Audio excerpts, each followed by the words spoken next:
കൊട്ടിയൂർ മഹാദേവ ക്ഷേത്രം ശിവപുരാണത്തിൽ വിവരിക്കുന്ന ദക്ഷയാഗം നടന്നത് കേരളത്തിലാണത്രേ. ബാവലിപ്പുഴയുടെ തീരത്ത് ബൃഹസ്പതി സവം എന്ന യാഗം നടത്തിയ ദക്ഷൻ പുത്രിയായ സതിയെയും മരുമകനായ ശ്രീ പരമേശ്വരനെയും അവഹേളിച്ചു. ക്ഷണിക്കപ്പെടാതെ എത്തിയ സതിയെ ദക്ഷൻ അധിക്ഷേപിച്ച് ഇറക്കിവിടാൻ ശ്രമിച്ചു. മനംനൊന്ത സതി അവിടെ തന്നെ ആത്മാഹൂതി ചെയ്തു. ക്ഷുഭിതനായ ശിവൻ വീരഭദ്രനെ സൃഷ്ടിച്ച് യാഗസ്ഥലത്തേക്ക് അയച്ചു. വീരഭദ്രനും ഭൂതഗണങ്ങളും ചേർന്ന് യാഗം മുടക്കി. യാഗശാല തകർത്തു. ഋത്വിക്കളായ മഹർഷിമാരെയും മറ്റും വധിച്ചു. വീരഭദ്രൻ വാളുകൊണ്ട് ദക്ഷന്റെ ശിരസ്സറുത്ത് യാഗാഗ്നിയിൽ വീഴ്ത്തി ദഹിപ്പിച്ചു. ഒടുവിൽ മഹാവിഷ്ണുവും ബ്രഹ്മാവും ചേർന്ന് ശിവനെ സാന്ത്വനപ്പെടുത്തി യാഗപൂർത്തീകരണത്തിന് ശ്രമിച്ചു. ദക്ഷന്റെ കബന്ധത്തിൽ ഒരു ആടിന്റെ ശിരസ് ഘടിപ്പിച്ച് അദ്ദേഹത്തെ ജീവിപ്പിച്ചു. തുടർന്ന് യാഗം പൂർത്തിയാക്കി. സതീവിരഹത്താൽ ശുഭിതനായി നിന്ന ശിവനെ മഹാവിഷ്ണു ആലിംഗനം ചെയ്ത് ശാന്തനാക്കാൻ ശ്രമിച്ചു. സതീദേഹം അഗ്നിക്കിരയായ സ്ഥലം ഉപേക്ഷിച്ചു പോകാൻ ശിവന് മനസ്സ് വന്നില്ല. അവിടെ തന്റെ സ്ഥിര സാന്നിധ്യം ഉണ്ടാകണമെന്ന് ശിവൻ ആഗ്രഹിച്ചു. ചെറിയൊരു ശിവലിംഗം സ്വയംഭൂവായി അവിടെ ഉത്ഭവിച്ചു. ബാവലിപ്പുഴയുടെ വടക്കേക്കരയിലാണ് ഈ അത്ഭുത പ്രതിഭാസമുണ്ടായത്. വീരഭദ്രനും കൂട്ടരും ദക്ഷനെയും സഹായികളെയും കഴുത്തറുത്ത് കൊന്നപ്പോൾ അവരുടെ രക്തം കെട്ടിക്കിടന്ന ചിറ രുതിരം ചിറ എന്നറിയപ്പെട്ടു. രുതിരം ചിറ പിന്നീട് തിരുവഞ്ചിറയായി. ഒരിക്കലും വറ്റാത്തൊരു നീരുറവ ഇവിടെയുണ്ട്. തീർത്ഥകുണ്ട് എന്നാണ് അതറിയപ്പെടുന്നത്. ബാവലിപ്പുഴയുടെ കൈവഴിയും തീർത്ഥകുണ്ടിലെ തീർത്ഥജലവും മണിത്തറയെ പ്രദക്ഷിണം വെച്ചുകൊണ്ട് ഒഴുകുന്നു. മണിത്തറയിലെ പടുകുഴി എന്ന ദിവ്യസ്ഥാനത്താണ് സ്വയംഭൂവായ ശിലാവിഗ്രഹം സ്ഥിതി ചെയ്യുന്നത്. ഇതാണ് കൊട്ടിയൂർ പെരുമാളുടെ മൂലസ്ഥാനം. വയനാട്ടിലെ മാനന്തവാടിയിൽ നിന്നും ബോയ്സ് ടൗൺ വഴി 21 കിലോമീറ്റർ സഞ്ചരിച്ചാണ് കൊട്ടിയൂരിൽ എത്തിച്ചേരുന്നത്. കണ്ണൂരിൽ നിന്ന് ഇരിട്ടി കേളകം വഴിയും തലശ്ശേരിയിൽ നിന്നും കൂത്തുപറമ്പ് കേളകം വഴിയും കൊട്ടിയൂരിലെത്താം. കോലത്തുനാട് എന്നറിയപ്പെടുന്ന വടക്കൻ മലബാറിൽ പെരുമാൾ എന്ന് സംബോധന ചെയ്ത് ആരാധിക്കപ്പെടുന്ന ദേവന്മാർ കൊട്ടിയൂരിലെ ശിവനും തൃച്ചംബരത്തിലെ ശ്രീകൃഷ്ണനും തളിപ്പറമ്പിലെ രാജാതിരാജനായ ശ്രീ പരമേശ്വരനും തിരുവങ്ങാട് ശ്രീ രാമചന്ദ്രനും പയ്യന്നൂർ സുബ്രഹ്മണ്യ സ്വാമിയുമാണ്. ഈ 5 ക്ഷേത്രങ്ങളെയും ചേർത്ത് ഐമ്പെരുമാളിടം എന്ന് വിശേഷിപ്പിക്കപ്പെടുന്നു. ഇവയിൽ ഏറ്റവും പ്രാചീനമായ ക്ഷേത്ര സങ്കേതമാണ് കൊട്ടിയൂരേത്.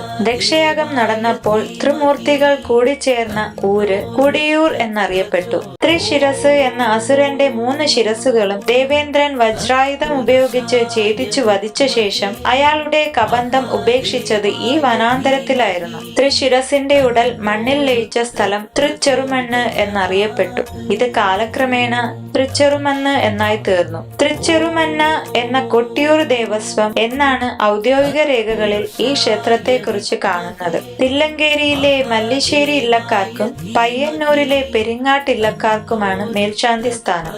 സ്വയംഭൂവായ ശിവലിംഗം പുഴക്കരയിൽ അനേക വർഷക്കാലം മനുഷ്യരുടെ ശ്രദ്ധയിൽപ്പെടാതെ കാടുമൂടിക്കിടന്നു.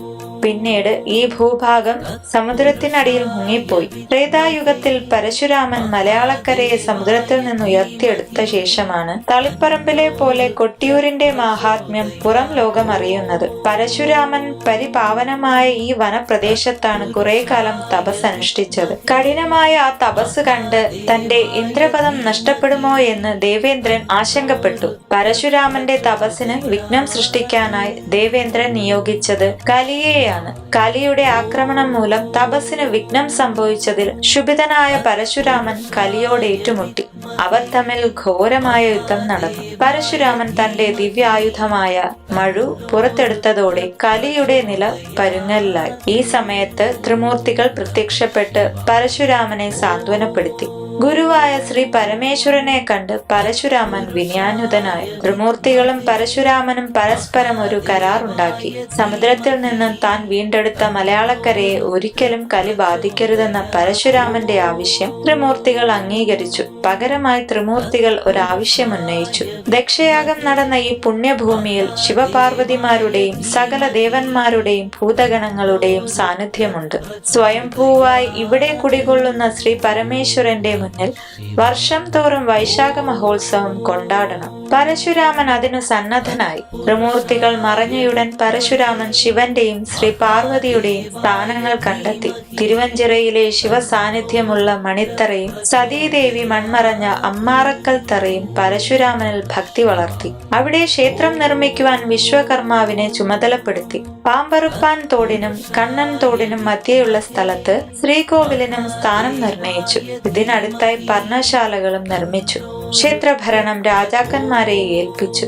തന്ത്രിയായി കാതളാഖ്യൻ എന്ന ബ്രാഹ്മണ ശ്രേഷ്ഠനെയാണ് തിരഞ്ഞെടുത്തത്. വൈശാഖോത്സവം ചിട്ടപ്പെടുത്തിയതും വിപുലമായ വിധത്തിൽ ഉത്സവ ചടങ്ങുകൾ നടത്തിയതും പരശുരാമൻ തന്നെയായിരുന്നു. കുറെ വർഷക്കാലം ഇതേ രൂപത്തിൽ തന്നെ വൈശാഖോത്സവം നടത്തിക്കൊണ്ടിരുന്നു. മലയാളത്തിൽ ബൗദ്ധാധിപത്യം നിലവിൽ വന്നതോടെ ക്ഷേത്രാചാരങ്ങൾക്കും ഉത്സവങ്ങൾക്കും ആരാധനാക്രമങ്ങൾക്കും മാറ്റമുണ്ടായി. അതോടെ കൊട്ടിയൂർ ക്ഷേത്രം അനാഥാവസ്ഥയിലായി. ക്രമേണ ക്ഷേത്രം നശിക്കുകയും വീണ്ടും കാടുപിടിച്ച് മനുഷ്യദൃഷ്ടിയിൽ പെടാതാവുകയും ചെയ്തു.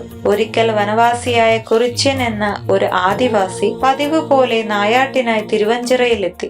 അമ്പും വില്ലുമാണ് അയാൾ നായാടാൻ ഉപയോഗിച്ചിരുന്നത്. കാട്ടുചെടികൾക്കിടയിൽ കണ്ട മിനുസമാർന്ന ഒരു ശിലയിൽ അമ്പിന്റെ അഗ്രമുരച്ച് മൂർച്ച കൂട്ടാൻ കുറിച്യൻ നടത്തിയ ശ്രമം ഭയാനകമായ കാഴ്ചയാണ് സമ്മാനിച്ചത്. ശിലയിൽ നിന്ന് രക്തമൊഴുകുന്നത് കണ്ട് ഭയന്ന് നിലവിളിച്ച് കുറിച്യൻ വനത്തിനു പുറത്തേക്ക് ഓടി. കുറെ അകലെയുള്ള ഒരു നമ്പൂതിരി ഇല്ലത്തിന്റെ മുറ്റത്തെത്തിയ കുറിച്യൻ അവിടത്തെ കാരണവരോട് വിവരം പറഞ്ഞു. അത് കേട്ടപ്പോൾ പടിഞ്ഞീറ്റ ഇല്ലത്തെ വേദജ്ഞനായ നമ്പൂതിരിക്ക് ഏതോ ദൈവത്തിന്റെ സ്വയംഭൂവാണ് വനാതിർത്തിയിൽ പ്രത്യക്ഷപ്പെട്ടിരിക്കുന്നതെന്ന് മനസ്സിലായി. കൊട്ടിയൂർ മാമലകൾക്ക് അധിപതികളായ മണത്തണയിലെ 5 നായ തറവാടുകളെ വിവരമറിയിക്കാനായി നമ്പൂതിരി കുറിച്യനെ നിയോഗിച്ചു. അയാൾ ആക്കൽ, കരിമ്പറയ്ക്കൽ, ചോത്തോത്ത്, കുളങ്ങരയത്ത്, തിട്ടയിൽ എന്നീ നായ തറവാടുകളിൽ ചെന്ന് സംഭവം വിവരിച്ചു. ആകാംക്ഷാഭരിതരായ കാരണവന്മാർ പരിവാരസമേതം പടിഞ്ഞീറ്റ ഇല്ലത്തെ നമ്പൂതിരിയെയും കൂട്ടി കാട്ടുചെടികൾക്കിടയിൽ രക്തമൊഴുകിക്കൊണ്ടിരുന്ന ശില കുറിച്യൻ അവർക്ക് കാട്ടിക്കൊടുത്തു. അത് സ്വയംഭൂ വിഗ്രഹമാണെന്ന് തിരിച്ചറിഞ്ഞ പടിഞ്ഞീറ്റ ഇല്ലം നമ്പൂതിരി പുഴയിലെ ജലം ഇലക്കുമ്പിളിൽ കോരിയെടുത്തു കൊണ്ടുവന്ന് മന്ത്രോച്ചാരണത്തോടെ ശിലയിൽ അഭിഷേകം ചെയ്തു. പലതവണ ഇത് ആവർത്തിച്ചിട്ടും രക്തപ്രവാഹം നിലച്ചില്ല. പിന്നീട് ശുദ്ധമായ പശുവിൻ പാലും നെയ്യും വരുത്തി അഭിഷേകം നടത്തിയിട്ടും മാറ്റമുണ്ടായില്ല. നമ്പൂതിരി വിഷമിച്ചു നിൽക്കുമ്പോൾ അദ്ദേഹത്തിന്റെ വൃത്യനായ ഒരു തീയൻ ഇളനീർ കുലയുമായി ഓടിയെത്തി. നമ്പൂതിരി ഇളനീർ ധാര നടത്തി മന്ത്രങ്ങൾ ഉരവിട്ടു. പെട്ടെന്ന് രക്തപ്രവാഹം നിലച്ചു. അമ്പുരഞ്ഞുണ്ടായ മുറിവുണക്കാനായി കളഭം പൂശുകയും ചെയ്തു. ഈ മംഗളകർമ്മത്തിനു സാക്ഷ്യം വഹിച്ചവരെല്ലാം ആനന്ദാതിശയങ്ങളോടെ ഭക്തിയോടും കൂടി ഭഗവാനെയും ഭഗവതിയെയും താണു വണങ്ങി പ്രാർത്ഥിച്ചു. തുടർന്ന് ജ്യോതിഷികളെ വരുത്തി പ്രശ്നചിന്ത നടത്തിയപ്പോഴാണ് ദേവചൈതന്യ വിവരങ്ങൾ വെളിപ്പെട്ടത്. വർഷം തോറും വൈശാഖോത്സവം നടത്തണമെന്ന ത്രിമൂർത്തികളുടെ കൽപ്പനയും വെളിപ്പെട്ടു. ഉത്സവ സമയത്ത് മാത്രം തിരുവഞ്ചിറയിൽ ആരാധന മതിയെന്നും നിത്യാരാധനയ്ക്കായി വേറെ കോവിൽ നിർമ്മിച്ച് ബിംബം വെച്ച് പൂജിച്ചാൽ മതിയെന്നും പ്രശ്നത്തിൽ വ്യക്തമായി. സ്വയംഭൂവിൽ പടിഞ്ഞീറ്റയിലം നമ്പൂതിരി നടത്തിയ പൂജകളും അഭിഷേകങ്ങളും തുടർന്നും നടത്തണമെന്നും വൈശാഖോത്സവത്തിന് നീരെഴുന്നള്ളത്ത്, ജലാഭിഷേകം, നെയ്യാട്ടം, പഞ്ചഗവ്യം, ഇളനീരാട്ടം, കളഭാട്ടം എന്നിവ നടത്തണമെന്നും നിർദ്ദേശമുയർന്നു. കുറിച്യൻ മൂലം സ്വയംഭൂ സ്ഥാനം തിരിച്ചറിഞ്ഞതിനാൽ ആ ദേവസ്ഥാനത്തിന്റെ കാവലാൾ സ്ഥാനം കുറിച്യന് സിദ്ധിച്ചു. ഇളനീർ കുലയുമായി തീയൻ എത്തിയതിനാൽ ഇളനീർ കൊണ്ടുവരാനുള്ള അവകാശം തീയർക്കും ലഭിച്ചു. ഒറ്റപ്പിലാൻ മലയുടെ അധിപതിയായ കുറിച്യനെ ഒറ്റപ്പിലാൻ എന്നാണ് വിശേഷിപ്പിച്ചിരിക്കുന്നത്. വൈശാഖോത്സവ ദിവസങ്ങൾ കഴിഞ്ഞാൽ തിരുവഞ്ചിറയുടെ സംരക്ഷകൻ ഒറ്റപ്പിലാനാണ്. മറ്റാർക്കും തന്ത്രിക്ക് പോലും അടുത്ത വൈശാഖോത്സവം വരെ അവിടെ പ്രവേശനമില്ല. ഇക്കാരണത്താലാണ് ഇക്കരെ കൊട്ടിയൂരിൽ പടിഞ്ഞീറ്റ ഇല്ലത്ത് ശിവന്റെയും പാർവതീ ദേവിയുടെയും ബിംബങ്ങൾ പ്രതിഷ്ഠിച്ച് പൂജ ആരംഭിച്ചത്. ക്രമേണ ഇല്ലം തന്നെ ക്ഷേത്രമായി മാറുകയായിരുന്നു. അതിനാലാണ് ഇന്നും ഇക്കരെ കൊട്ടിയൂർ ക്ഷേത്രത്തിന് 4 കെട്ടിന്റെ മട്ടും ഭാവവും ഉള്ളത്. അക്കര കൊട്ടിയൂർ തിരുവഞ്ചിറയുടെ മധ്യഭാഗത്ത് ഉയർന്നു നിൽക്കുന്ന ചെറിയ തുരുത്തിലാണ് ഭഗവാന്റെ സ്വയംഭൂ പ്രത്യക്ഷപ്പെട്ട മണിയറയും വാളറയും തിടപ്പള്ളിയും ഉള്ളത്. മുതിരേരി, ചപ്പാരം ഭഗവതി ക്ഷേത്രം എന്നിവിടങ്ങളിൽ നിന്ന് എഴുന്നള്ളിച്ചു കൊണ്ടുവരുന്ന വാളുകൾ പ്രതിഷ്ഠിക്കുന്ന സ്ഥലമാണ് വാളറ. ഇതിന്റെ മേൽത്തട്ടിൽ പൂജയ്ക്ക് ആവശ്യമായ ചന്ദനം, എണ്ണ, തിരി തുടങ്ങിയ സാധനങ്ങൾ സൂക്ഷിക്കുന്നു. മണിത്തറയിലെ പടുകുഴി എന്ന സ്ഥലത്താണ് സ്വയംഭൂ. ഉത്സവം തുടങ്ങിക്കഴിഞ്ഞാൽ മണിത്തറയ്ക്ക് മുകളിൽ താൽക്കാലിക ശ്രീകോവിൽ ഉണ്ടാക്കും. ഈറ്റയും ഞെട്ടിപ്പനയോലകളും കൊണ്ടാണ് ശ്രീകോവിലും വാളറയും തിടപ്പള്ളിയും നിർമ്മിക്കുന്നത്.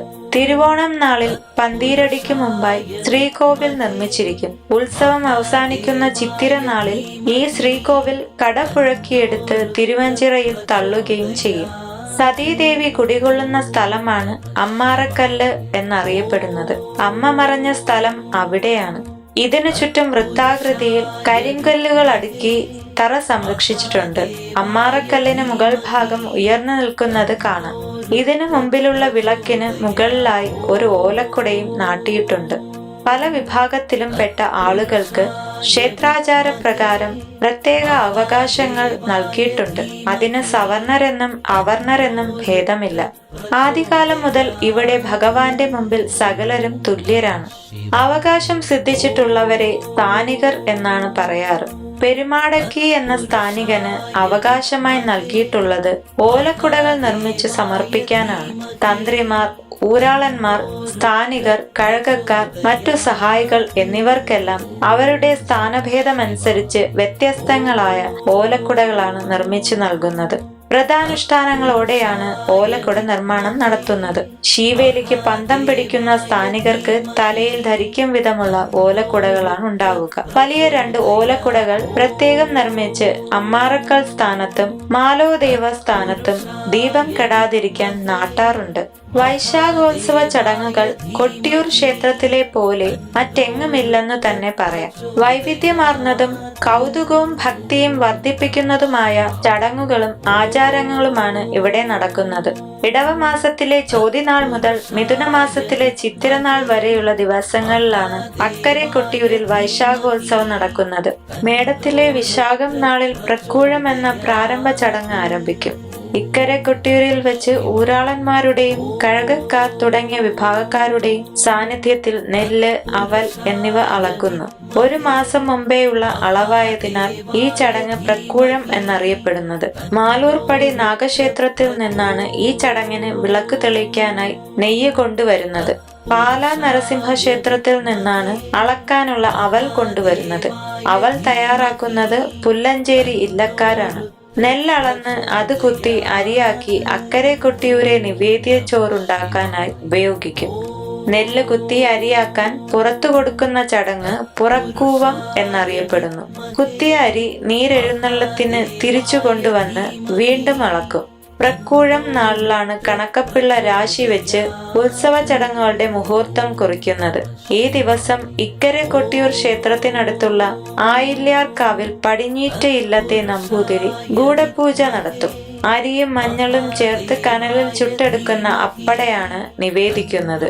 യാഗവേദിയിലേക്ക് പ്രവേശിച്ച സതീദേവിയെ അനുഗമിച്ച ഭൂതഗണങ്ങളെ തൃപ്തിപ്പെടുത്താനുള്ള പൂജയാണ് ഗൂഢപൂജ.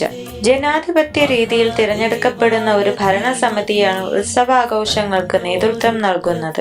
സമുദായി എന്ന സ്ഥാനികനാണ് പ്രസിഡന്റ്. 4 പാരമ്പര്യ ഊരാളന്മാർ, 2 ഉള്ളാടന്മാർ, 2 വാളശ്വന്മാർ, 2 ഓച്ചന്മാർ, കണക്കപ്പിള്ള, കാര്യത്ത് കൈക്കോളൻ എന്നിങ്ങനെ 13 പേരാണ് അടിയന്തര യോഗം എന്ന ഭരണസമിതിയിലുള്ളത്. ഇവരിൽ കണക്കപ്പിള്ള സ്ഥാനികനാണ് സെക്രട്ടറി. പ്രക്കൂഴത്തിന് പിറ്റേ ദിവസം ഇവരെല്ലാം കരിമ്പന ഗോപുരത്തിലെത്തും. ഉച്ചയ്ക്ക് വിഭവസമൃദ്ധമായ സദ്യയും നൽകും. ഈ ചടങ്ങിന് പട്ടത്താനം എന്നാണ് പറയുന്നത്.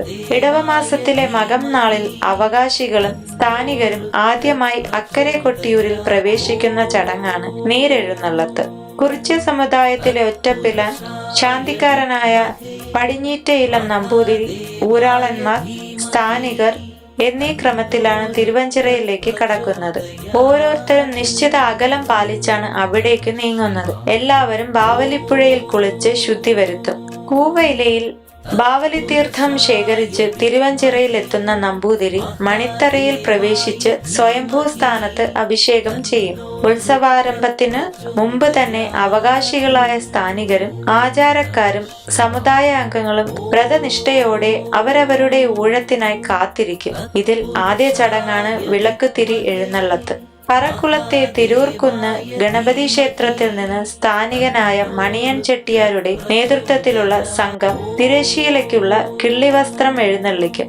കൈത്തറിയിൽ നെയ്തുണ്ടാക്കിയ 18 കുത്ത് തുണിയാണ് എഴുന്നള്ളിക്കുന്നത്. തൃക്കടാരി എന്ന സ്ഥാനികനാണ് വിളക്കുതിരി ഏറ്റുവാങ്ങി എണ്ണി തിട്ടപ്പെടുത്തി സൂക്ഷിക്കുന്നത്. മണിത്തറയിലെ ചോതി വിളക്ക് തെളിക്കുന്നത് ഈ തിരി ഉപയോഗിച്ചാണ്. ജാതിയൂർ മഠം ക്ഷേത്രത്തിൽ നിന്നാണ് ചോതി വിളക്ക് തെളിക്കാനുള്ള നെയ്യ് ബന്ധപ്പെട്ട സ്ഥാനികൻ എഴുന്നള്ളിക്കുന്നത്. ചോതി വിളക്ക് തെളിയിക്കുന്നത് മൺചട്ടിയിലാണ്.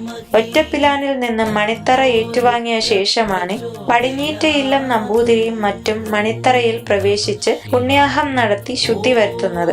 ഇതാണ് ചോതി പുണ്യാഹം. അതിനുശേഷം പടുകുഴിയിൽ നിന്നും അഷ്ടബന്ധം നീക്കി ശിവലിംഗം തെളിക്കുന്ന നാളം തുറക്കൽ എന്ന ചടങ്ങ് നടത്തും. ശംഖ്, ചെഞ്ചല്യം, കോലരക്ക്, കോഴിപ്പരൽ, കടുക്ക, നെല്ലിക്ക, പരുത്തി, ആറുമണ്ണ് എന്നീ 8 വിശിഷ്ട പദാർത്ഥങ്ങൾ നിശ്ചിത അളവിൽ പൊടിച്ചു ചേർത്ത് അരച്ചെടുക്കുന്നതാണ് അഷ്ടബന്ധം. മലബാറിലെ പുറം നാട്ടുകര സ്വരൂപത്തിലെ വില്ലിപ്പാൻ കുറുപ്പ്, തമ്മേങ്ങാടൻ നമ്പ്യാർ എന്നിവർ എത്തിക്കുന്ന നെയ്യാണ് ഭഗവാനെ ആദ്യം അഭിഷേകം ചെയ്യുന്നത്. നെയ്യാട്ടം നടത്തുമ്പോൾ ഒഴുകിയിറങ്ങുന്ന നെയ്യ് മുളപ്പാത്തിയിലൂടെ ശേഖരിക്കാനുള്ള സംവിധാനങ്ങൾ ഒരുക്കിയിട്ടുണ്ടാവും. കഠിനമായ വ്രതം നോറ്റ് നെയ് കുംഭങ്ങളുമായി എത്തുന്നവരിൽ നിന്നും തൃക്കടാരി എന്ന ബ്രാഹ്മണ സ്ഥാനികൻ അവ വാങ്ങി ഉഷക്കാമ്പ്രം നമ്പൂതിരിയെ ഏൽപ്പിക്കും. അദ്ദേഹമാണ് വിധിപ്രകാരം അഭിഷേകം നടത്തുന്നത്. വിവിധ മഠങ്ങളിൽ നിന്നും ഭക്തജനങ്ങളിൽ നിന്നും സ്വീകരിക്കുന്ന നെയ്യ് പുലരുവോളം അഭിഷേകം ചെയ്യാനുണ്ടാകും. ദക്ഷന്റെ ശിരസറുത്ത ശേഷം വീരഭദ്രൻ വലിച്ചെറിഞ്ഞവ വയനാടൻ മലയിടുക്കിലെ മുതിരേരി കാവിലാണ് ചെന്ന് വീണത്. അവിടെ പള്ളിയറയിൽ സൂക്ഷിച്ചിരിക്കുന്ന ദിവ്യമായ വാൾ കൊട്ടിയൂരിൽ എഴുന്നള്ളിക്കുന്നതും തിരിച്ചെഴുന്നള്ളിക്കുന്നതും മുഴിയോട്ടില്ലം നമ്പൂതിരിയാണ്. വിശാഖം നാളിൽ വൈകുന്നേരത്താണ് ഭണ്ഡാരം എഴുന്നള്ളിപ്പ്.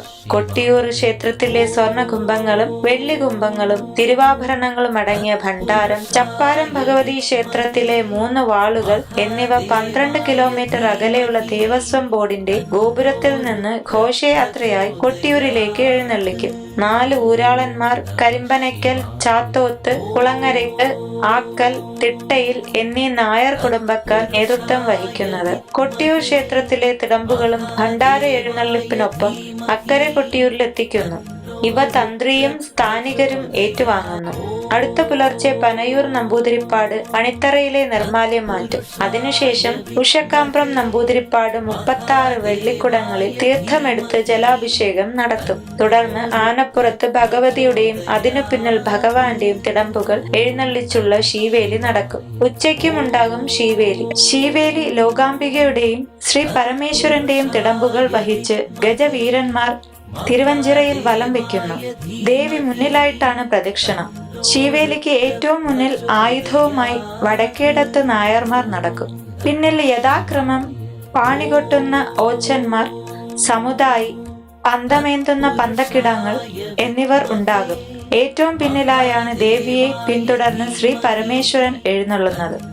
വൈകുന്നേരം ഭഗവാന് 1000 കുടം ജലാഭിഷേകമാണ് നടത്തുന്നത്. നല്ലൂർ ഗ്രാമത്തിലെ കുലാല വംശക്കാർക്കാണ് പൂജയ്ക്ക് ഉപയോഗിക്കുന്ന മൺകലങ്ങൾ കൊണ്ടുവരാനുള്ള അവകാശം. നല്ലൂരാൻ എന്ന സ്ഥാനികന്റെ നേതൃത്വത്തിലാണ് ഈ ചടങ്ങ് നടക്കുന്നത്. ശിവഭൂതങ്ങൾ അട്ടഹാസം മുഴക്കുന്നത് പോലെ ഘോര ശബ്ദം പുറപ്പെടുവിച്ചാണ് ഇവരുടെ വരവ്. ഇവർ വരുമ്പോൾ വിളക്കുകൾ പാടില്ല, കാഴ്ചക്കാരും പാടില്ല. മണിത്തറയിൽ ഭഗവാന്റെ സ്ഥാനത്തിന് അല്പം മാറി ഒരു നമ്പൂതിരി കണ്ണുകൾ അടച്ച് ധ്യാനനിരതനായിരിക്കും. ശിവഭൂതങ്ങളുടെ സാന്നിധ്യ സങ്കല്പത്താൽ ആരും പുറത്തിറങ്ങാറില്ല. മറ്റു ശാന്തിക്കാർ തിടപ്പള്ളിയിൽ ജപത്തിൽ മുഴുകിയിരിക്കും. കൂടപൂജകളാണ് ഈ സമയത്ത് നടക്കുക. കുലാല വംശക്കാർക്ക് ശാന്തിക്കാരൻ കണ്ണടച്ചിരുന്നാണ് പ്രസാദം കൊടുക്കുന്നത്. വൈശാഖോത്സവത്തോടനുബന്ധിച്ച് 4 ആരാധനകളാണ് ഇവിടെ നടക്കുന്നത്. വടക്കേ കോട്ടയത്തെ കിഴക്കേ കോവിലകം വകയായുള്ള തിരുവോണം ആരാധന, തെക്കേ കോവിലകം വകയായുള്ള രേവതി ആരാധന, പടിഞ്ഞാറേ കോവിലകം വക രോഹിണി ആരാധന, ഇളനീർ വെപ്പിനു ശേഷം പകൽ നടക്കുന്ന അഷ്ടമി ആരാധന എന്നിവ ശിവഭഗവാന്റെ വിരഹ ദുഃഖം അകറ്റാൻ പ്രത്യേക പൂജകളാണെന്നാണ് വിശ്വാസം. ആരാധന പൂജകളോടനുബന്ധിച്ച് പാലമൃത എഴുന്നള്ളിക്കൽ എന്നൊരു ചടങ്ങുണ്ട്. പേരാവൂർ, വേക്കളത്ത്, കാരോത്ത് നായർ കഠിനവ്രതം നിന്ന് കറന്നെടുത്ത പശുവിൻ പാൽ മുളകുറ്റിയിലാക്കി വാഴയില കൊണ്ട് വാവട്ടം കെട്ടി ആചാരക്കുടയുമായി അക്കരെ കൊട്ടിയൂരിലേക്ക് എഴുന്നള്ളുന്ന അനുഷ്ഠാനമാണിത്. സന്ധ്യയ്ക്ക് മുമ്പ് ഈ സ്ഥാനികൻ അകമ്പടിക്കാരുമൊത്ത് പാലമൃതുമായി എത്തി ബാവലിപ്പുഴയിൽ കുളിച്ചിട്ട് സന്നിധിയിലെത്തി പാൽ മണ്ഡപത്തിൽ സമർപ്പിക്കും. അഭിഷേകത്തിനുള്ള പഞ്ചഗവ്യവും പാലിനൊപ്പം കരുതിയിരിക്കും. ഈ ഉത്സവത്തിന്റെ അവസാനത്തിൽ നടക്കുന്ന പ്രസിദ്ധമായ ചടങ്ങുകളാണ് ഇളനീർ വരവ്, ഇളനീർ വെപ്പ്, ഇളനീരാട്ടം എന്നിവ. മലബാറിലെ തീയ സമുദായക്കാർക്ക് മാത്രം പാരമ്പര്യാവകാശം സിദ്ധിച്ചതാണ് ഇളനീർ വെപ്പ്. ഓലമടലിന്റെ 2 അഗ്രത്തും 3 ഇളനീർ വീതം കെട്ടിത്തൂക്കി തോളിൽ വെച്ച് വ്രതാനുഷ്ഠാനങ്ങളോടെയാണ് ഓങ്കാരം മുഴക്കിയും ഹരിഗോവിന്ദനാമം ചൊല്ലിയും ഇവർ സന്നിധാനത്തിലെത്തുന്നത്. പ്രത്യേക മുഹൂർത്തത്തിലാണ് കിഴക്കേ നടയിൽ ഇളനീർ സമർപ്പിക്കേണ്ടത്. ദൈവക്കോലം ധരിച്ചെത്തുന്ന മുത്തപ്പന്റെ വരവും ഇതോടനുബന്ധിച്ചിട്ടുണ്ട്. അഷ്ടമി നാളിൽ രാത്രിയിൽ ഇളനീർ ചെത്തി സ്വയംഭൂവിൽ അഭിഷേകം ചെയ്തു തീർക്കും. രോഹിണി ആരാധനയ്ക്കും വളരെ പ്രാധാന്യമുണ്ട്. ഉച്ചയ്ക്ക് തളിപ്പറമ്പിലെ കുറുമാത്തൂർ ഇല്ലത്തെ കാരണവർ മണിത്തറയിൽ കയറി പുഷ്പാഞ്ജലി നടത്തും. ഈ സമയത്ത് വാദ്യാഘോഷങ്ങൾ മുഴങ്ങും. ഒടുവിൽ കാരണവർ നിലത്ത് കമഴ്ന്നു കിടന്നുകൊണ്ട് സ്വയംഭൂവിനെ മാറോട് ചേർത്ത് ആലിംഗനം ചെയ്ത് ഭഗവാനെ പ്രസാദിപ്പിക്കുന്നു. ഇത് ആലിംഗന പൂജ എന്നറിയപ്പെടുന്നു. സതീവിരഹത്താൽ വല്ലാതെ ശോഭിക്കുകയും ദുഃഖിക്കുകയും ചെയ്ത ശിവനെ മഹാവിഷ്ണു ആലിംഗനം ചെയ്ത് സാന്ത്വനപ്പെടുത്തിയതിന്റെ സ്മരണയ്ക്കായുള്ള ചടങ്ങാണിത്. ഈ ദിവ്യ മുഹൂർത്തത്തിന് സാക്ഷ്യം വഹിക്കാൻ ഇവിടേക്ക് വൻ ജനപ്രവാഹമാണ് ഉണ്ടാവുക. തിരുവാതിര, പുണർദം, ആയില്യം, അത്തം എന്നീ നാളുകളിൽ ഭഗവാന് വലിയ വട്ടളം പായസം നിവേദിക്കാറുണ്ട്. ചതുശതം എന്നും ഇതറിയപ്പെടും. അരി, നാളികേരം, ശർക്കര, കദളിപ്പഴം, നെയ്യ്, കൽക്കണ്ടം, കരിമ്പ്, തേൻ എന്നിവ നിശ്ചിത അളവിൽ ചേർത്തുണ്ടാക്കുന്ന വലിയ വട്ടളം പായസം ഭഗവാന് പ്രിയങ്കരമാണ്. അക്കരെ കൊട്ടിയൂരെ തിടപ്പള്ളിയിൽ ഉണ്ടാക്കുന്ന പായസം നേതിച്ചു കഴിഞ്ഞ് വലിയ പാത്രത്തിൽ തന്നെ ഇക്കരെ ക്ഷേത്രത്തിൽ എത്തിക്കും. മകം നാളിൽ ആനകളും വിശേഷ വാദ്യക്കാരും തിരുവഞ്ചിറയിൽ നിന്നും ബാവലിപ്പുഴ കടന്ന് മടങ്ങും. അന്നു രാത്രി മുതൽ അസുരതാളങ്ങൾക്കാണ് ഇവിടെ പ്രാധാന്യം. ആയില്യം നാൾ വരെ ദിവസവും ഇവിടെ അങ്കുലിയാങ്കം കൂത്തും നടക്കാറുണ്ട്. അത്തം നാളിൽ വാളാട്ടം, തേങ്ങയേറ് എന്നീ ചടങ്ങുകൾ നടക്കും. ചിത്തിര നാളിൽ വാകച്ചാത്തിനു ശേഷം ചോതി വിളക്ക് കെടുത്തും. പിന്നീട് നമ്പീശനും വാര്യരും ചേർന്ന് ശ്രീകോവിലിന്റെ 4 തൂണുകളും മേൽപ്പുരയോടുകൂടി പിഴുതെടുത്ത് പുഴയിൽ തള്ളും. തുടർന്ന് തൃക്കലശാട്ട് നടത്തും. പടിഞ്ഞീറ്റ നമ്പൂതിരിയാണ് ഇതിന് കാർമ്മികത്വം വഹിക്കുന്നത്. കളഭാട്ടവും പൂർണ്ണ പുഷ്പാഞ്ജലിയും നടത്തി ഭക്തർക്ക് തീർത്ഥവും പ്രസാദവും നൽകും. അതിനുശേഷം മുതിരേരി വാൾ തിരിച്ചെഴുന്നള്ളത്താണ്. പിന്നീട് അമ്മാറക്കല്ലിൽ തൃച്ചന്ദനപ്പൊടി അഭിഷേകം നടത്തിയിട്ട് ആചാര്യൻ യാത്ര ചോദിക്കുന്ന യാത്രാബലി നടക്കും. വാദ്യഘോഷങ്ങളോടെ ഭണ്ഡാരം തിരിച്ചെഴുന്നള്ളത്ത് ആരംഭിക്കും. തുടർന്ന് സ്വയംഭൂവിൽ അഷ്ടബന്ധമിട്ട് മറയ്ക്കും. 27 ദിവസം നീണ്ട വിവിധ ചടങ്ങുകൾക്ക് ശേഷം മണിത്തറയുടെയും സന്നിധാനത്തിന്റെയും സംരക്ഷണ ചുമതല ഒറ്റപ്പിലാനെ ഏൽപ്പിച്ച് സകലരും മടങ്ങുന്നതോടെ വൈശാഖോത്സവ ചടങ്ങുകൾ പര്യവസാനിക്കുന്നു. പിന്നെ 11 മാസക്കാലം അക്കരെ കൊട്ടിയൂർ പൂർണ്ണ നിശബ്ദതയിൽ ആണ്ടുകഴിയും. ഒറ്റപ്പിലാൻ തിരുവഞ്ചിറയിലേക്കുള്ള കവാടം അകത്തു നിന്ന് പൂട്ടും. ബാവലിപ്പുഴയിലെ പാലത്തിലെ കവാടങ്ങൾ ദേവസ്വക്കാരും പൂട്ടും. ഈ കാലഘട്ടത്തിൽ അക്കരെ കൊട്ടിയൂരിൽ ആർക്കും പ്രവേശനമില്ല. വൈശാഖ മഹോത്സവ വേളയിൽ അക്കരെ കൊട്ടിയൂരിലെ തിടപ്പള്ളിയിലെ അടുപ്പുകളിൽ നിന്നുള്ള ചാരമാണ് തളിപ്പറമ്പ് രാജരാജേശ്വരി ക്ഷേത്രത്തിൽ പ്രസാദമായി നൽകുന്നതെന്ന് കേൾവിയുണ്ട്. അക്കരെ കൊട്ടിയൂരിൽ നിവേദ്യം ഒരുക്കുന്നതിന് ടൺ കണക്കിന് വിറകാണ് എരിച്ചു തീർക്കുന്നത്. എന്നാൽ അതിനനുസരിച്ചുള്ള ചാരം ഇവിടത്തെ അടുപ്പുകളിൽ കാണാനുമില്ല. അതേസമയം തളിപ്പറമ്പ് ക്ഷേത്രത്തിലെ തിടപ്പള്ളിയിൽ സാധാരണ അളവിലുള്ള വിറക് മാത്രം ഉപയോഗിച്ചിട്ടും ചാരം കുന്നുകൂടുന്ന പ്രതിഭാസം കാണാറുണ്ട്. വൈശാഖോത്സവ സമയത്ത് മാത്രമേ ഇത് കാണാറുള്ളൂ. തളിപ്പറമ്പിലെ പ്രസാദം ചാരമാണല്ലോ. കൊട്ടിയൂരെ ചാരം തളിപ്പറമ്പിലെത്തിക്കുന്നത് ഭഗവാൻ തന്നെയാണെന്നാണ് വിശ്വാസം. കൊട്ടിയൂർ ഉത്സവത്തിലെ ഏറ്റവും വലിയ കൗതുകമാണ് കൊട്ടിയൂരിൽ മാത്രം ലഭിക്കുന്ന ഓടപ്പൂ. ദക്ഷയാഗത്തിന് നേതൃത്വം നൽകിയ ഭൃഗുമുനിയുടെയും മറ്റു മുനിമാരുടെയും താടി രോമങ്ങളാണ് ഓടപ്പൂവ് എന്നാണ് കരുതപ്പെടുന്നത്. വീരഭദ്രനും സംഘവും യാഗം തകർക്കാനെത്തിയപ്പോൾ ഭൃഗുമുനിയുടെയും മറ്റു മുനിമാരുടെയും താടി രോമങ്ങൾ പിഴുതെറിഞ്ഞതാണ് ഓടപ്പൂവായി മാറിയതെന്ന് കരുതപ്പെടുന്നു. അടുത്ത വർഷം വൈശാഖ മാസം വരെയുള്ള ഐശ്വര്യത്തിന്റെ ഓർമ്മപ്പെടുത്തൽ കൂടിയാണ്. ദർശനം കഴിഞ്ഞു മടങ്ങുന്നവർ ഓടപ്പൂവ് ഒരെണ്ണമെങ്കിലും സ്വന്തമാക്കിയിരിക്കും. കൊട്ടിയൂർ ദർശനത്തിന്റെ സന്തോഷം കൊട്ടിയൂരിൽ എത്താത്തവരുമായി പങ്കിടാൻ ഓടപ്പൂവ് സമ്മാനമായി നൽകുകയും ചെയ്യും. വിശ്വാസവും ആചാരവും അതേപടി മുറുകെ പിടിച്ചു പരിപാലിച്ചു പോരുന്ന കൊട്ടിയൂർ ക്ഷേത്രം, അവിടുത്തെ പുണ്യം ലഭിക്കുവാൻ ദർശനം നടത്തുന്ന ആയിരക്കണക്കിന് ഭക്തർ, ഇതെല്ലാം കൂടി ചേരുമ്പോൾ ഈ പുണ്യഭൂമിയെ വീണ്ടും മഹനീയമാക്കുന്നു.